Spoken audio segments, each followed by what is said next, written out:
pleased to introduce our next speaker for our opening session.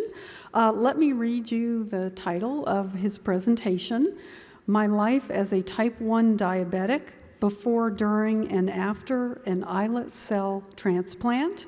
Mr. Gregory Lee is the oldest master's candidate after enrolling at St. Catherine University in Holistic Health Studies in St. Paul, Minnesota.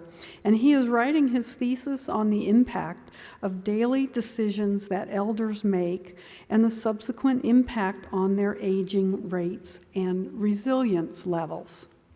He is currently enrolled in a 9-month seminar series with psychiatrist Dr. Henry Emmons at Partners in Resilience in Minneapolis. His formal education includes a bachelor's in urban studies from the University of Minnesota. He is a certified personal trainer, nutrition and fitness specialist from the National Academy of Sports Medicine, is a certified health coach and senior fitness specialist from the American Council on Exercise. Mr. Lee's health coaching and personal training business is named Aziraja. I had to get help on pronouncing that. It turns out that is Latin for being younger than your chronological age. I think we can all support that. Prior to this, he was in retail fashion management for 12 years before entering graduate school, after devoting 25 years to his insurance and investment business. Please welcome Mr. Gregory Lee. Thank you.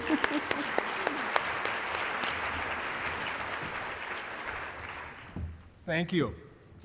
I had the good fortune to have breakfast with the previous speaker, and we got a chance to discuss the ways we got into the business we were in, and we ended up having several things in common.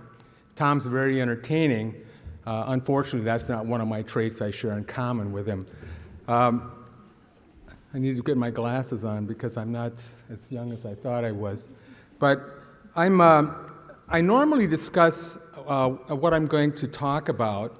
I tell you what I'm going to talk about, and then I discuss what I just told you. I'd like to change the order for just a minute and explain how I ended up before you today. I was sitting in a coffee shop in St. Paul, or a suburb of St. Paul, and there was a gentleman there who had a terrific haircut. He looked just like me. And we had a lot in common as well. And I have a service dog that goes everywhere with me, even though I no longer need him. He will be part of this presentation in absentia today. But you may know Harvey Arbit. He's a very energetic gentleman. And he asked some very pointed questions about what I was doing with a service dog in this establishment. And if you know Harvey at all, he was quite active and is quite active with your organization. He can ask very pointed questions. He gets right to the point. And I launched into my elevator speech about this remarkable animal. And I got to the part where I said, well, I used to be a type 1. I didn't get one out of my mouth, and he pointed at me and said, are you one of the 48? And I was stunned because nobody knows about that. This is brand new information that's just getting out now. I think the University of Minnesota is waiting to get their final FDA approval. So I responded, how in the hell would you know that? He said, well, I was the FDA compliance officer for that study. He knew all the surgeons. He knew everybody. You know, he's just real energetic. He's very fun to be around. He's a personal friend of mine now. We live across the street from each other. And I've met several people through Harvey and greatly appreciate the opportunity to speak before you today. The things I am going to talk about my pre-diabetic history. I'll talk about what it's like to be diabetic. I'll talk about what I went through as both right before the transplant. And the thought process that was involved in doing that. And I think one of the things you'll find is that everybody's got a different reason either for participating or not participating. But it's been a long, wild ride that I've lived, and I'm still here. So I'm quite pleased with the results. You may change your mind after that, after the presentation. We'll see. I also had heard that you may be able to qualify for some continuing ed credits, though I don't think that's true in my case. If you will simply write on a big piece of paper in block letters, "I stayed the whole time." No, really, I did. I will sign that, but if your organization accepts that, I'd really question what organization you're connected with. Well, let's see here. I was told how to do this, so let me see if I can get it right. There we go. This is how many of you here remember the Mary Tyler Moore Show? Okay. So you remember Ted Baxter. Okay, he was one of my favorite characters, and he always said it all began in a small radio station, etc. I think I outdid him here. I started a little bit earlier. I had a relatively normal middle-class upbringing. I had a very high interest in athletics, and continued with that through, well, actually, I just retired at age 60 for full contact martial arts fighting. I started that in 1969 in January, and just had a great time doing that. I also played college and football, and in fact, that was the only reason I went to school, was to chase girls and play football. And I was only relatively successful at both of them, but I enjoyed the time that I had there. I also had great support from the medical teams that I had. I had all kinds of injuries throughout the years that I participated and competed, and I'm still competing in Taekwondo, though I no longer fight. I had no sooner made the decision, in fact, I made an announcement that I was going to be the oldest fighter in America when I got an AARP bulletin and there's a picture of this guy who looked like he was carved out of granite, and he was a boxer. He was 65 years old, which at the time was about 5 years older than I was. And but he was a real good example of the opportunity and the choices we're all going to have as we go forward about how you want to age. I was a type 1 diabetic for 27 years, and I should have aged at a much faster rate than I did. I didn't. I know that because I have regular reunions with all the guys I competed with back in the old days. I didn't quite play with leather helmets, but I played against some guys who wore them. So I've been on the planet a long time. I'm probably going to live to be over 100, and I'm going to do it by retaining my brain function as well.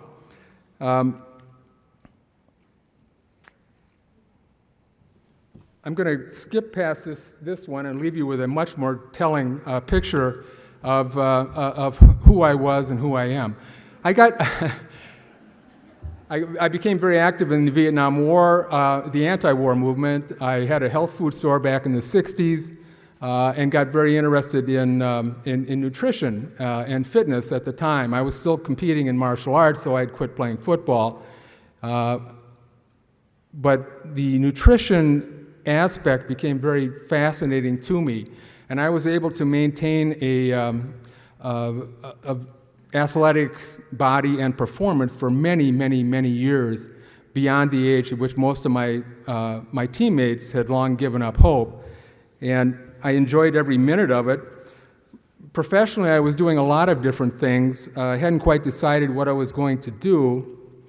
Actually, one of the more interesting jobs I had was flying around in Canada in the winter, of all things, in these little airplanes, and they would have me climb these tall television antenna towers, and they would be waving back and forth in the wind, and it was nerve-wracking, but it was kind of fun to fly around, and I did that for quite some time. I went to school for several years to learn how to do that and to adjust antenna strength and direction. Unfortunately, when I did that, I also had to climb telephone poles, which I kept falling off, and I decided I would find another way to make a living. None of it was particularly useful, or career-driven. It was more like, what could I do to party on the weekends? So I was highly motivated. I was a highly motivated guy. I skipped around. I forgot to mention, I fell in love with Mary Tyler Moore when I was about 11 years old. I saw her on the Dick Van Dyke Show, which some of you may remember as well. And she was a dancer, and she was also a type 1 diabetic, long before there was much that could be done to control the outcome. My first introduction to type 1 diabetes was with a family across the street from me, who one of the kids had type 1 diabetes, and it was a daughter, Mary, who was the sister of my best friend. And of the 5 children they had, 4 of them came down with type 1 diabetes. Mary is now blind, she's had over 3 kidney transplants. She's had 1 leg amputated, and just a very difficult life. And I know I'm preaching to the choir here about how difficult life can be as a diabetic and what the outcomes can be, but it is devastating for families financially, emotionally, and every other way you can think. Mary, my best friend, was named Mark Andrew, who became a Hennepin County Commissioner, ran for governor, and so you can also choose, by controlling your disease, and do many different things quite successfully. And Mark is still very active in the DFL party in Minnesota, who I'm still in combat with, or in contact with, and sometimes in combat, but usually in contact with. And we just had a ball growing up across the street from each other. In fact, my mother insisted I walk him to school every day so he wouldn't get beat up. It was it's a little bit unusual to look at a guy my size as the agent of protection. But when I finally qualified for this study at the University of Minnesota, I was competing in the over 35 full contact martial arts competitions around the state and around the region, and was quite successful at it. I was a tough guy. I laugh at it now because I was everything but I found that by competing, I was able to keep a lot of things in my life in order. Diabetes can drive you to do all sorts of things that at the time make sense, but do not in hindsight. And I continued with that for about 25 years of full contact fighting. And I had my last full contact fight at age 60, and had a great time because both of my opponents that I had in that particular match, statewide match, were 35. So you can compete long beyond your years. The other thing that happens, of course, is there are fewer and fewer competitors as you go forward. I went to the senior games this year were held in St. Paul, Minnesota, the Senior Olympics in St. Paul, Minnesota. And you had to be over 50 to compete. And it was like walking around what I would imagine walking around the Olympic Village was. These people were all in Lycra, and they were dressed to kill, and they looked fantastic. But they're also really intense competitors. That's another thing that's going to be changing as we go down the road. More and more people are going to be involved in alternative forms of health maintenance and enhancement. My goal is to set a world record in the 60-meter dash in 2 years, and I am a personal trainer, but I hired a personal trainer who is a Division II track coach to train me, and that is also very doable. Again, for the same reasons I just mentioned. Hardly any guys my age show up for anything anymore, so I've got a leg up. My life changed when I walked into a doctor's office. I had just flown back from New York, where I could barely drag myself out of bed. I had shrunk from 200 pounds down to 135 pounds. And this is real unusual for a hypochondriac like myself, who was constantly looking for something to go wrong. but I chose to ignore it. I knew something was wrong. I just didn't want to acknowledge it. But I was in the retail fashion business, and I accompanied our buyers as essentially a bodyguard for really naive young women from Minnesota, going to New York. And I found that amusing as well, but I got to go and I got to learn the business, and I got back. I walked into this doctor's office. I'll never forget his name, Bernie Street. He was Bernie Street Sr. He was an Army surgeon, so you can imagine the kind of bedside manner he had. He was a warm and caring individual, and so they drew some blood. He knew what was wrong immediately. This was just a formality. And he came back, and my blood sugar was over 1,000 milligrams per deciliter. Somehow I had, the thing that really drove me to him was I couldn't stand not to sleep anymore. And so he said, well, you've got diabetes. How soon can you get up to the hospital? And I thought, well, I'll drive right up, And he said, I said, can I get home today? And he said, no, you're gonna be there for a while. And so then I had to break the news to my family. I had 2 young children at the time. I had a wife who didn't know any better yet, and it was a real adventure. But I got tremendous care. I've never had a bad experience in the American medical system. It just has not happened to me, and I don't have an explanation for it. Maybe it's the poor jokes I tell, but I could not get a bad doctor.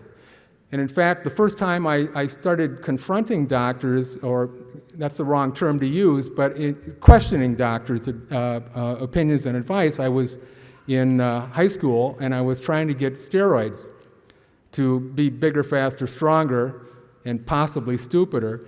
But fortunately, he exploded all over me. His name was Dr. Kadeski, and he was a wonderful guy. He was my doctor for many years before I got diabetes, and he said, I need to talk to your parents. And at that time, there was no problem with it, I understand, and so he did. And I had to be accompanied to a lot of places I went after that time for a period. But that created a great deal of interest, and it came from my going to the library long before there was an internet, which I did to read medical journals. I first heard about steroids on the street. Athletes were just starting to experiment with them, and I went to the library to read some medical journals. And it created an interest in health that didn't always take me in the right direction, but it did have a focal point for me to keep going forward. So anyway, I find out I've got type 1 diabetes, and I didn't really think it was going to make that big of a difference in my life at the time. I was really ignorant of what this all entailed.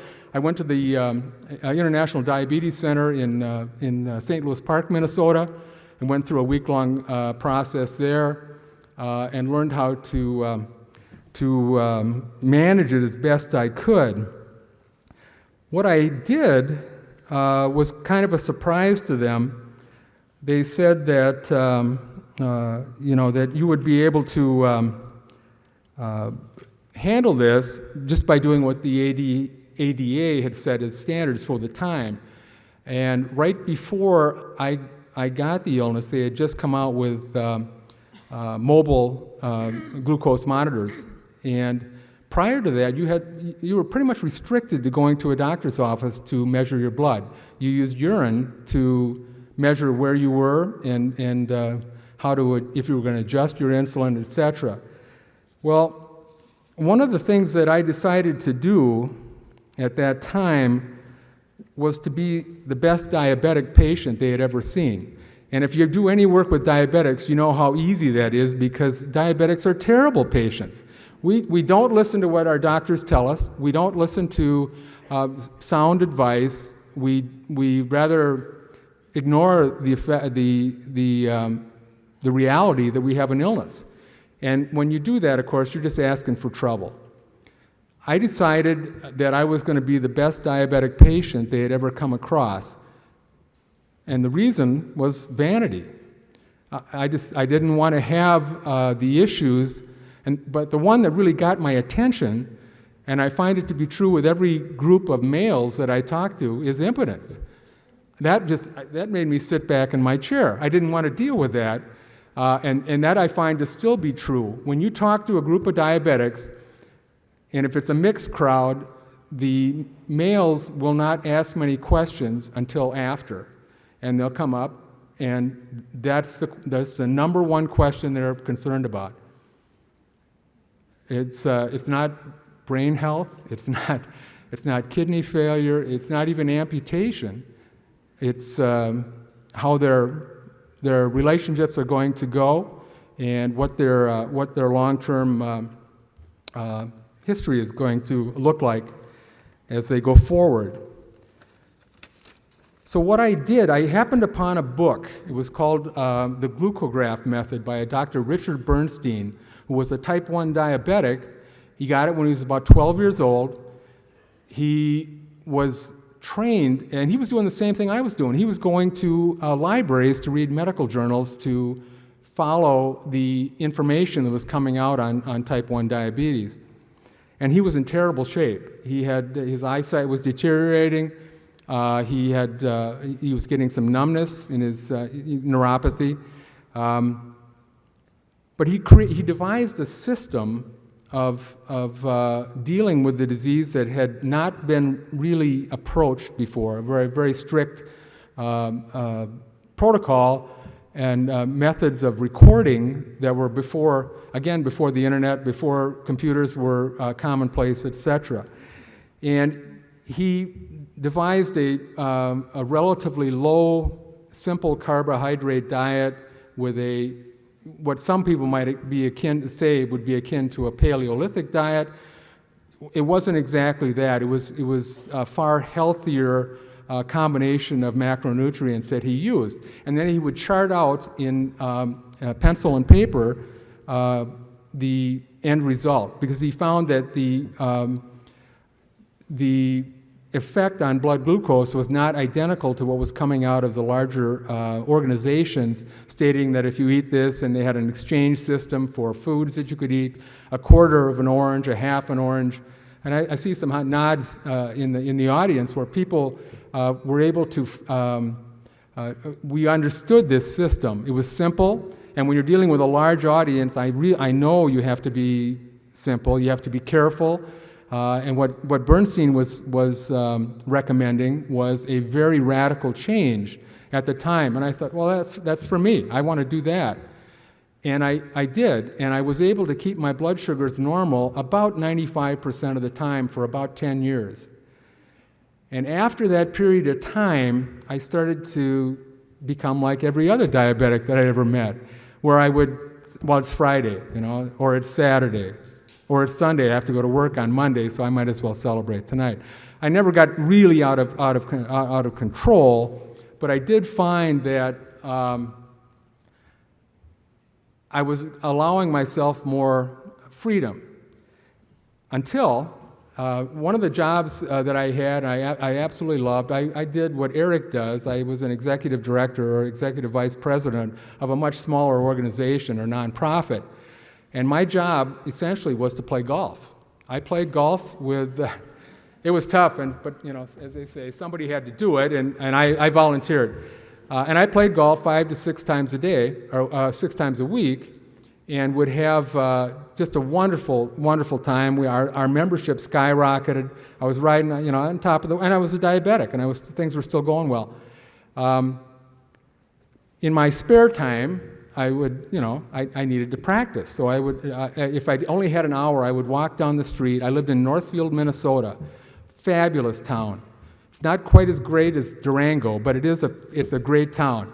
And it's got 2 colleges, and it's all kinds of green space. I'd walk down, I'd grab a 7-iron, and I'd grab about a dozen balls, and I'd walk down and hit some golf balls, and then hit them back to the bag, and then I'd walk back home.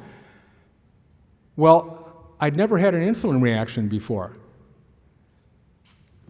And I always kept glucose on me at all times, because my doctors told me to do that. I didn't know exactly why, or I never experienced the reason for doing so, but I learned on that day never to be without something in my pocket.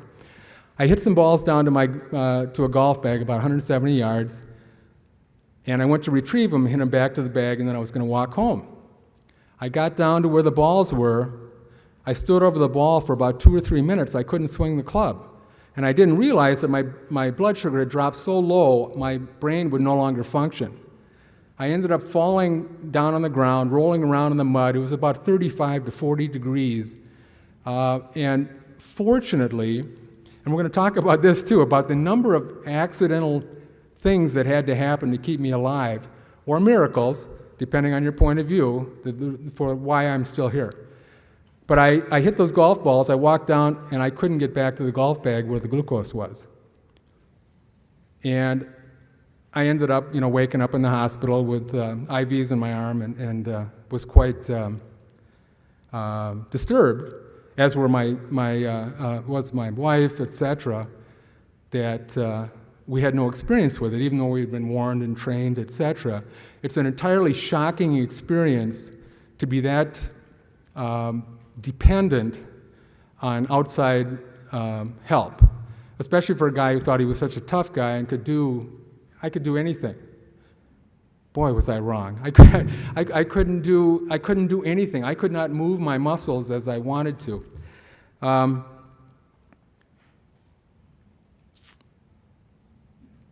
So for 365 days a year, I had to continue with this protocol I'd put in place with the agreement of my doctors. I was a good patient. I was going to be the greatest patient they'd ever had.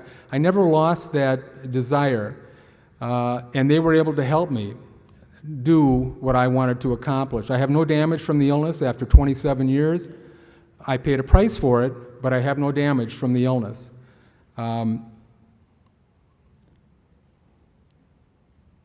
Bernstein's method worked for me, but it was excruciating on some days and very, very difficult on others. And it received minor attention for years, until now you're starting to see more of an interest in that sort of self-management, though it's exceedingly difficult to persuade people to take that route because you don't see the injury, you don't see the damage, you don't notice it until it's too late. I better move on. I know she's threatening to hold that sign up. I've got to move along here. So I had a number of challenges to face, and I was going to, as I said, I was going to be the best semi-pro diabetic these guys had ever seen, and it turns out that did serve me in the long run to be where I am. I experimented on myself. I had a group of one. It was a very small study, and but it worked for me. It worked for me. I'm still here. I know until recently I had a fully functioning brain, and I'll talk about that in a bit too. But it also caused tremendous strain in the family. It was a major contributor to my divorce. I remember first, and let me add one more caveat here. I was so grateful to have someone cry, and I cannot remember the lady's name, but the woman who, Kathy, who broke down. Every time I make this presentation,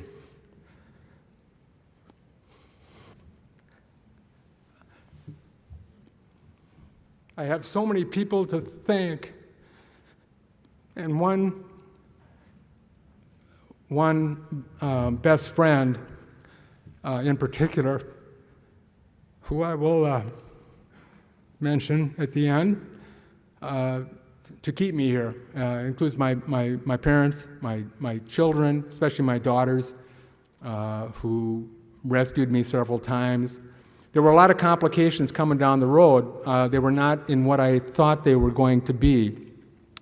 But this illness and my exposure to a weakness for a guy who thought he was invulnerable was not only really stupid, it was also complicating a number of relationships that were very important to me. I remember going to a fundraising dinner, and in the middle of dinner, waking up with the paramedics surrounding me and 4 cops. In fact, they got to know me so well in Northfield, I knew every cop in town by his first name. The paramedics as well, because they always had to send 2 cop cars. They needed 4 cops to hold me down. I was much bigger than I am now. I fought at 205 pounds. I'm only 5'9". I never had a body fat percentage more than 15 to 20%. And that was great if you're in the ring, but that also complicates your illness. And I'll just touch briefly on that a little bit later, but it was the idea that I had suddenly lost control that was devastating. When you're an athlete and you're a serious athlete, you take a slightly different look than the general population about what you can control and what you should aim for. I found it to be great to have this kind of discipline to go for goals and objectives that made sense and were going to take me where I wanted to go. But I paid a price for it I didn't realize until that was too late also.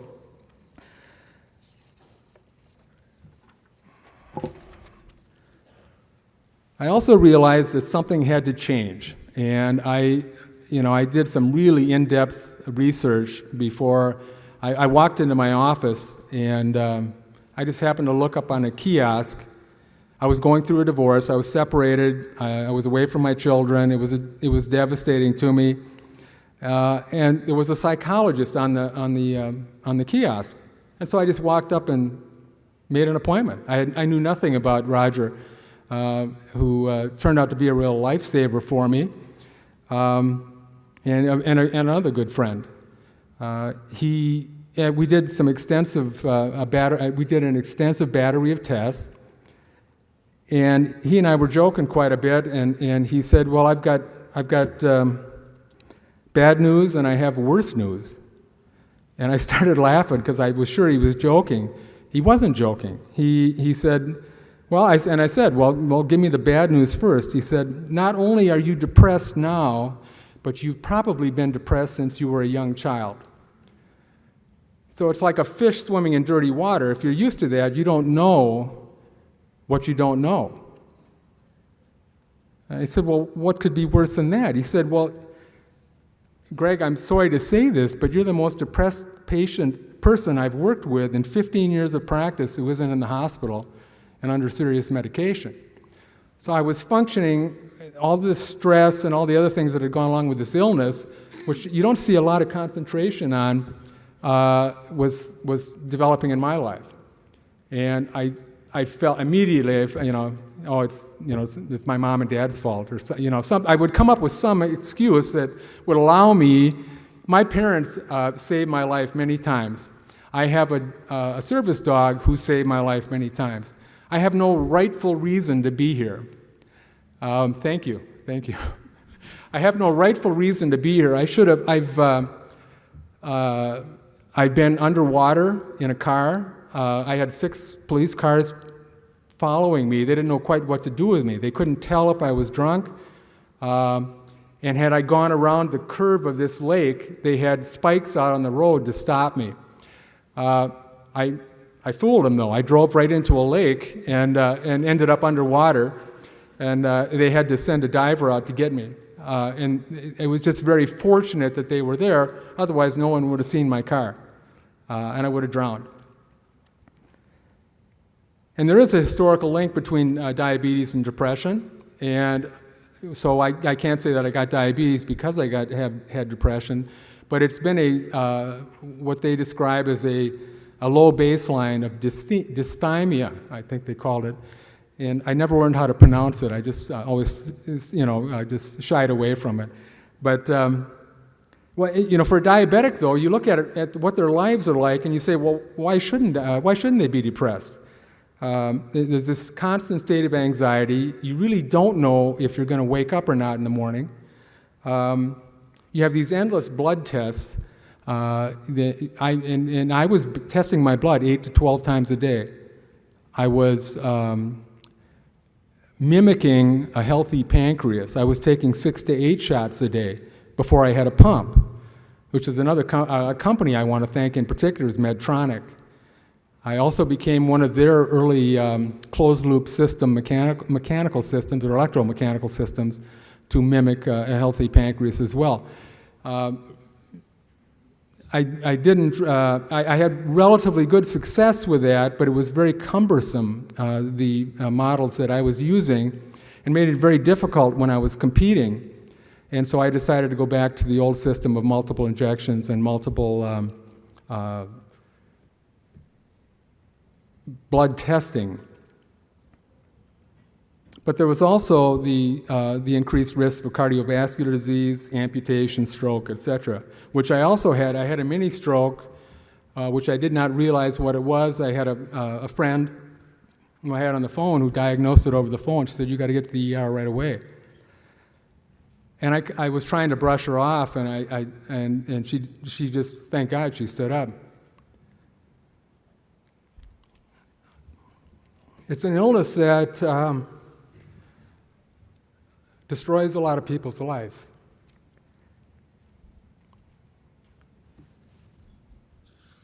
But it was also a blessing.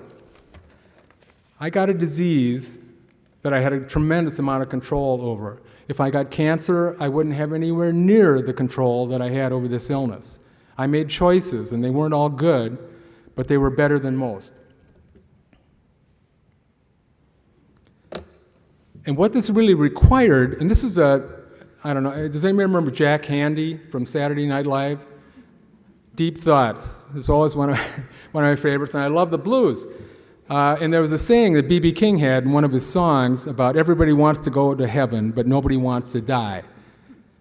And what he means, what I think he means by that, I'm just a white boy from Minneapolis, but what I think he means by that is that nobody wants to go through the struggle of the metamorphosis or the transformation. But that is what is required. You need to change. You need to change what you're doing. You need to take a fresh look at all the information, and you need to be diligent and uncomfortable as you go through some of this. It's worth it. I was getting ready. I didn't realize it. Again, a bunch of accidents then happened. Accidents or miracles happened as I went through this process. I went to a health fair. I was still obsessed with health, even though I didn't always practice as well as I should have. And I went to a health fair at the Minneapolis Convention Center, and I met a woman named Jane Thompson, who was on the team at the University of Minnesota trying to recruit volunteers, knowing full well she could talk to 100 people and almost all of them would be disqualified. It took the University of Minnesota 12 years to find 48 people in the entire world who could qualify for this study. Had I not taken care of myself the way I did, had I not taken the risks that I had done, I would not have qualified for this study. You had to suffer from hypoglycemic unawareness, and you had to be perfectly healthy. There aren't many of us out there that met that. I did. I was number 46 of 48 people because I walked into a health fair just on an off day. I met Jane. She was very engaging. She was very good at her job. And the team at the university, of which Harvey was one, had created a team of members of medical professionals who were dedicated to ending type 1 diabetes in someone's lifetime. And the person who was the money behind this, in large measure, not entirely, but in large measure, was a guy named Richard Schultz. Richard Schultz, a lot of people don't know who he is, but he is the gentleman who created Best Buy Corporation. And his oldest daughter had type 1 diabetes. She couldn't qualify for the study. But they were also very clever people, and they made a huge gift to the University of Minnesota. They set up 3 different divisions for the study. The first was to be my study, which was an islet cell transplant from cadavers.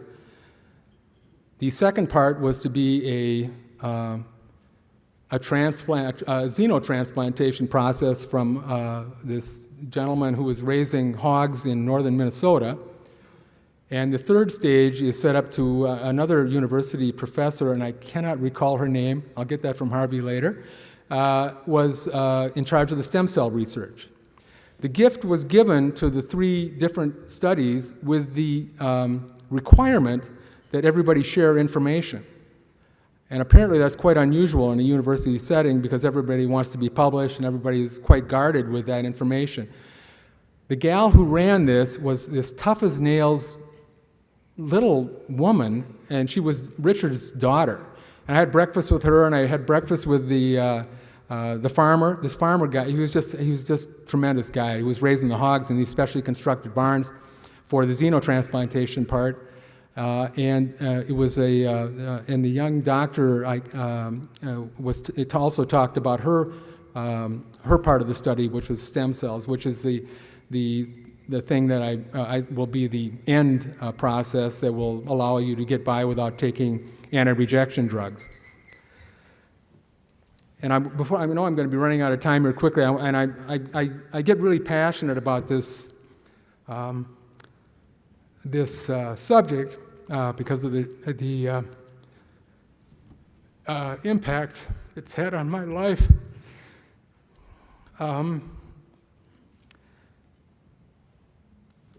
Jane Thompson told me, in fact, she yelled it across the room as I was leaving after agreeing to sign up for this transplant procedure. She yelled out, "Oh, by the way," this is hilarious, but "oh, by the way, you should go over to Can-Do Canines. They might have a dog that'll keep you alive long enough to have the transplant." And as soon as she said it, she went, it was just like a cartoon. She covered her mouth, she knew she said the wrong thing, and not only said the wrong thing, but announced it across the room. And she and I are really good friends, and I started laughing. And she was exactly right. If this had not happened, I wouldn't be here today. 2.5 years after that, well, I went down to Can-Do Canines, and I registered for a service dog. I didn't even know they had service dogs that could assist diabetics. They are unbelievably rare. They are unbelievably smart.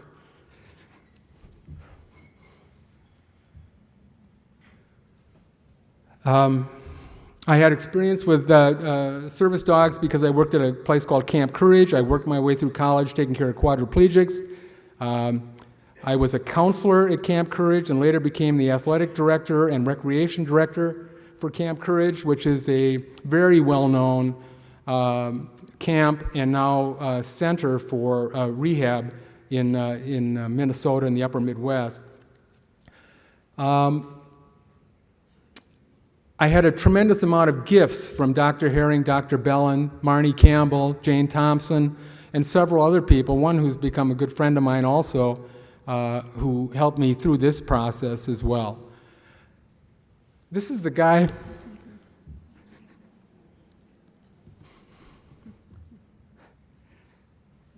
This guy is, he greatly enhances my ability to meet women. Unfortunately, they all go home with him, and I go home alone. But he's incredibly well trained. He's so smart. If you test 100 dogs for service dog ability, 50 of them fail right out of the gate. They cannot do the job. Diabetic service dogs are in the top 5% for intelligence. That's one of the reasons they're so rare. He was a gift from a dog breeder who didn't think he'd show very well.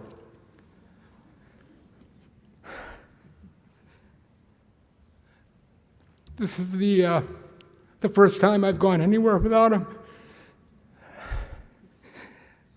And but he got a day off. You know, he joined a union.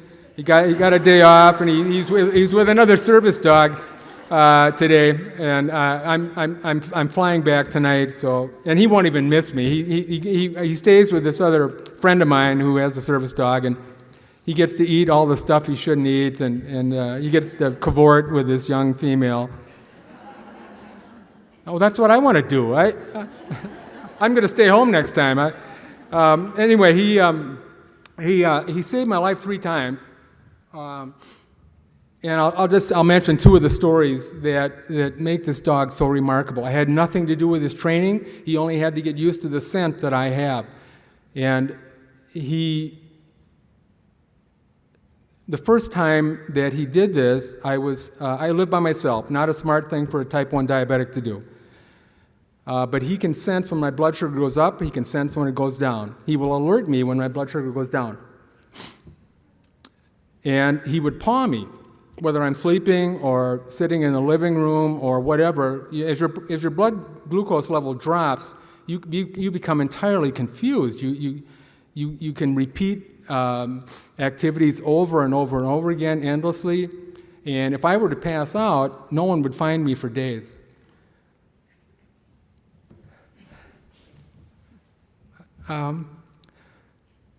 I get up at the same. I try and make everything as routine and methodical as possible. I woke up in the morning. I get up at 5:30 every morning. Walked into the living room. I passed out standing up. I fell flat on my face, smashed my nose into the ground, or into the flooring, and there was blood everywhere. So AJ was late getting to me that time. I don't know what. He doesn't catch every reaction, but he gets almost all of them.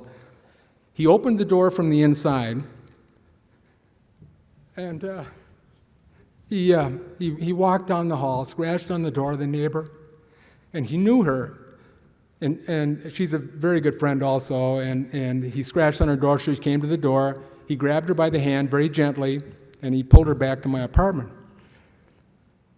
And I woke up, and she called 911. I woke up, and there were, again, the four cops, I love drama. I just love drama. I don't want to be just a normal diabetic. I want to be the diabetic that they know. And the first words I heard when I came to was, gee, we've never brought anybody back from a 17 before. And as I said, I had no reason for people to stop by my place all the time. I was still being a tough guy. And, didn't think I needed any help, and a lot of the stuff that a lot of males fall victim to. I was the poster boy for that organization, and just thankful I'm here. Another time he picked me up off of the floor was I had walked into the living room, same time of day, 5:30 in the morning, and I collapsed. I couldn't move. It was the oddest experience. I'm conscious, and I cannot move my arms and legs. But I could speak, barely. And I said, get it.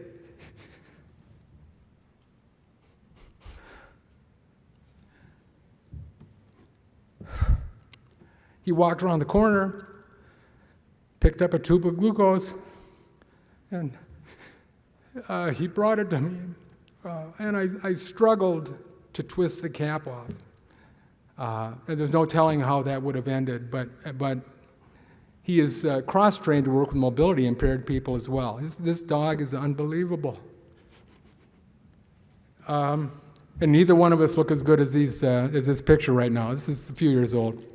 But he's incredibly popular. He is. When you walk into the caribou that Harvey and I go to, he has a whole cadre of women there waiting for him, digging into their pockets to find something to feed him, and he does really well. And I owe my life to a lot of people. My parents who watched out for me. I live with my folks.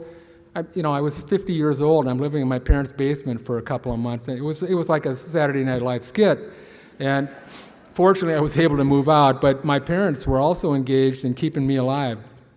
In a number of different ways. I got the call at 1 a.m. I was in. I got into the University of Minnesota. I had the transplant. Three days later, I was insulin-free after 27 plus years. Changed my life. Thank you. Thank you. And I don't want you to forget the part you play in this.